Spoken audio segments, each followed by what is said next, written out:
They say in Africa, no matter how far the child runs, he will still look back to see if his father is watching. Or what happens when the father denies even knowing the child exists in the first place? So this is the story of Cubana chief priest. Helen, of course you guys remember the name Helen, right? That lady, that's Kenya lady, that baby mama lady that is always on the internet, raising Gbas Gbos and just complaining and trying to draw the attention of Cubana chief priest. Okay, but like I said, we're doing this story that is about Cubana chief priest, Helen, and a child that is caught in the middle of a stormy drama that refuses to end. And even as I do this video, I want to tell you that I'm very, very sure that Helen, the baby mama from Kenya, is doing another live, complaining and just ranting all over the social media space. Okay, so I just sincerely did a story on this before now, but I just had to do this second video on it because of the additional information that I have at my disposal.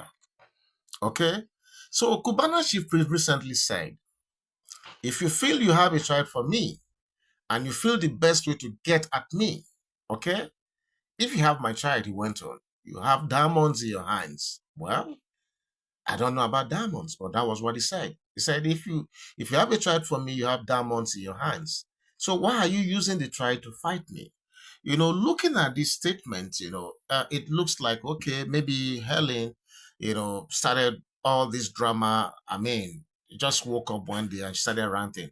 Okay, at this juncture, let me quickly apologize. I'm at home and there are a series of jobs going on within my neighborhood. So if you hear the sound of, if you hear any sound, please just bear with me, okay? But I have to just do this video, okay? So my apologies for that once again. So on the surface, okay, that sounds like the words, of a man who does not care about online dragging, right? Maybe he wants to give us the impression that all the dragging that Helen is dragging him online don't really bother him, okay? That is the impression he's trying to give to us. But dig deeper, okay? And you will find a mother's pain hidden in the background. I'm talking about Helen now. Because Helen did not start this fight out of nowhere. Of course, we have read at different multiple forums where it was alleged that Helen, started contacting Cubana chief priest privately through all available means to do that. And she did and did and did, but to no avail. Okay? Now, they say for months, like I said, and some people say for more than a year or so, okay? I don't know how old the boy is right now, but they said for the longest of time, if I'm to use that expression, they said she quietly reached out, pleaded, begged for support, not just for herself, but for the child. She wanted recognition, a father figure, and a sense of belonging for her little one. But instead of open arms, she met a brick wall. Instead of empathy, she met silence. And when silence failed, she met denial. And come to think about it, if you are a woman and you know that you know the father of your son, don't forget that there's this popular saying that only mothers truly know the man they are pregnant for. Okay, and don't forget also that, look, this particular child that we're talking about here, just looking at his pictures online, what you see is the exact replica of Cubana chief priest. That is the funny thing. They look so much alike. There's no denying the fact that he's a copy of Cubana chief priest. And I'm wondering why he's not moved by that startling resemblance. It's so obvious for everyone to see. Okay, like I said, Helen, is alleged to have done everything she needed to do privately, but they all failed. Okay, and that is why the only option for her now seems to be what she's doing, because she's at the point of extreme frustration. Okay, who would not be angry after being dismissed publicly? Yes, she's a lady, don't forget. Even as a man, if you're a woman or a lady you have met, you know this person knows you. If such a lady comes out to dismiss you publicly, I mean, it's painful. It will be painful. Not to talk of this scenario where this is a lady that is saying, "We met, we had, we had fun, and this is the result." You deny her, you deny that child publicly. I mean, so when the man you believe has fathered your child goes on TV, like Cubana chief priest was said to have done with Ebuka, and he now says he does not even know you. Omo, that's very harsh. That was a breaking point for Helen, I suppose. The denial was not just shocking, it was brazen, it was public, and it was deeply humiliating, for any lady to take. So I'm not surprised that this is where we are with Helen today. But let's pause here. Could Helen have handled it differently the way she's handling it now? Maybe. Could she have kept silent, raising her child in obscurity? Possibly, right? But let's be honest with ourselves.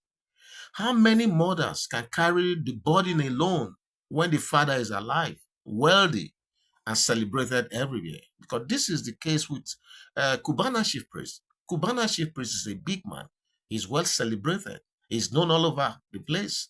So how do you, as a mother, knowing that this is the man that fathered your child, and he's there not playing any part in the child's life, how will you feel as a mother, especially when you have privately on multiple occasions you have privately tried to reach out to him and you are being ignored, to the point that the man now goes on live TV to publicly deny you and your child? I mean, there's no pain that is as painful as this. Okay, so as the Yorubas say, the child of a snake cannot be left to crawl alone in the bush. Of course, some say Helen is only using the child to fight him. To fight him? Well, I don't think so, really. Others insist she was frustrated after being blocked everywhere, calls ignored, messages unanswered, private doors shut.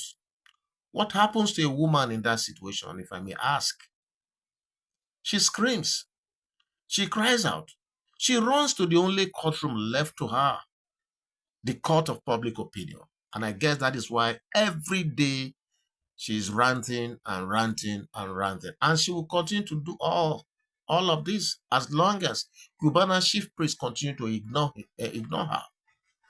That's what I feel. Now, here is the twist to all of this story. Hell is not even comfortable coming to Nigeria, because I heard somewhere where Cubana chief priest said, "Come to Nigeria." I mean, come on, come on. Can you blame her if she decides not to come to Nigeria, knowing the kind of society that we have? She fears Cubana's influence, his reach, his resources. She worries that if she steps into Nigerian soil, the same people who are supposed to protect her might instead be at his beck and call. A valid fear? Is this a valid fear or an exaggerated one?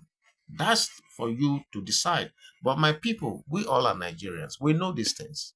If she's afraid to come to Nigeria to do the DNA here, come on, don't blame her, because we know our society very well.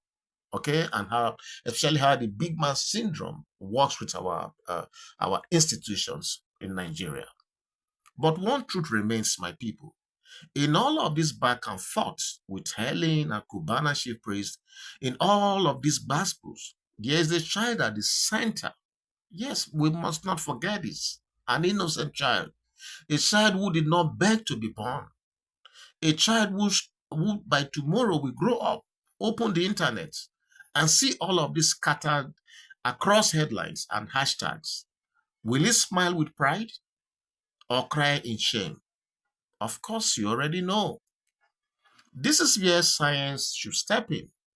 I'm talking about DNA. That is what people do in civilized climes, as we always say. The three letter that is going to end this doubt and silence the argument is that DNA. Instead of dragging each other from Nigeria to abroad, from Instagram to Facebook, from hotel to restaurant, why not meet halfway? Why not call the lawyers, agree on neutral ground, and run a public DNA test once and for all? Because whether it was one night stand or a long affair, the deed is done. That's the bottom line. The deed is done. Both Cubana chief priest and Helen must now face the consequences of the fun they've had. And I'm just going to try to round up by saying this. Because the elders say, when two elephants fight, it is the grass that suffers. In this case, the grass is a young, innocent child. The time to act for me is now, not tomorrow. Before frustration becomes hatred, before silence becomes bitterness, before a child grows up believing he is nothing more than a scandal, the time to act is now. And just finally now, Cubana chief priest, Helen, whatever mistakes have been made, let's remember the child is not a weapon. He is not a bargaining chip. He is blood, flesh, and destiny. And destiny must never be denied to anybody, not to this child. So with this, I'm just going to leave this story right here because I don't want it to be too long. What do you think about this unfolding development? Please, I know a lot of you know about this story because Helen is ever present in all the social media handles regarding this paternity crisis between her and Cubana chief priest. Please feel free to go to the comment section and leave your comments. Like I always advise, please be polite with your conversations and let's just be responsible as we do this. God bless you. I'll be right back. Bye bye.